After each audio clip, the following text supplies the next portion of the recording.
So there's this viral video making a pretty bold claim that a recent U.S. military strike against Iran wasn't an act of war at all, but was actually a reason for people around the world to celebrate. In this explainer, we're going to dig into exactly how it builds that powerful and pretty controversial case. The video doesn't ease you in with policy or politics. Nope. It starts right here with pure, raw emotion. You hear from people who identify as Iranians. Some of them are even in tears, and they're calling this the best day of their lives. And right away, that emotional punch sets the stage for the entire argument. And that powerful opening leads directly to the core message of the whole video. The idea here is that this wasn't some act of aggression, but a moment of liberation that people had been waiting for. Basically, an answer to the prayers of the Iranian people. All right, so how exactly does the video make this case for a global celebration? Let's take a look at the kind of evidence it puts forward. Okay, so what the video does is hit you with this rapid-fire collage of clips. You see scenes of what it calls worldwide rejoicing, from Iranian communities in places like Toronto, all the way to people in the Middle East itself. The visuals are designed to be potent, right? You've got flags waving, people dancing, tears of joy, and the message they want you to get is crystal clear. This was not a somber event, it was a moment of pure, cathartic happiness. But it's not just about showing people celebrating. The video connects that joy to a very specific desire, to get back to a pre-revolutionary relationship with the United States. The whole narrative frames the Iranian people as just wanting to be welcomed back into this old alliance. Now, you're going to hear this number, or something like almost 50 years, repeated over and over in the video. And there's a reason for that. It's meant to drive home just how long the regime has been in power, framing the U.S. action not as some sudden move, but as the long overdue end to decades of what the video calls oppression. Okay, so what's the justification for all this? Well, the video builds its case on a pretty specific list of accusations against the Iranian regime.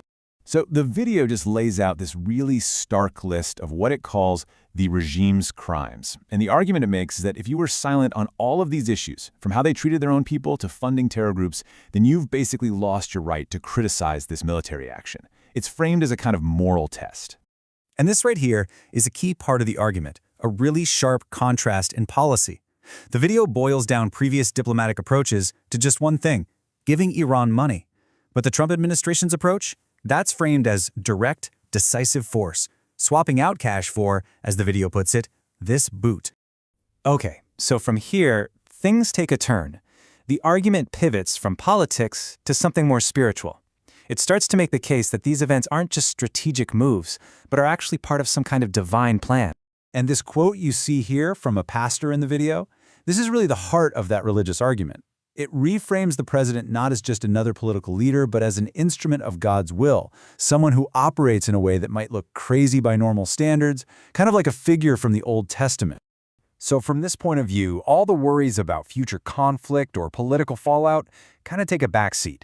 The action is described as ordained, a necessary step in a divine mission to confront evil, no matter what the earthly consequences might be. And to back this idea up, of a president acting as God's instrument, the pastor in the video points to other examples where he claims U.S. intervention led directly to people celebrating in the streets. Now, it's worth pointing out, the video makes some really extraordinary and frankly unverified claims here. It says the U.S. military went to Nigeria to knock down terrorists, and that the Venezuelan president was kidnapped, and in both cases it claims the local people were dancing. All of this is used to hammer home that idea that the U.S. president is acting on God's behalf to free oppressed people. All right, so for the final section, the video tries to argue that supporting this foreign policy isn't about being a Republican or a Democrat. It frames it as a moral issue that goes way beyond politics. And to really sell this idea, they feature a woman who identifies herself as a Democrat who didn't vote for the president. Her enthusiastic support is used as proof that this is an issue that should unite all Americans, no matter who they voted for. Her whole argument is laid out as being purely strategic. She's basically saying the Iranian regime is this uniquely terrible government, and getting rid of it is the key to solving a whole bunch of other problems. You cut off the money for terror groups, the entire Middle East gets more stable, and then, finally, America can shift its focus to Asia to deal with China and Russia. So this is the logic laid out step by step. In this view, one single decisive action in Iran creates this kind of domino effect. It's not just about solving one problem. It's presented as a master stroke that could completely reshape America's global strategy for years to come. So when you boil it all down, the final message is really about a renewed American strength and a new kind of moral clarity. The argument is that America kind of lost its way, but now it's rediscovering its duty to use its power to act decisively on the world stage. And that really brings us to the big question at the heart of all this.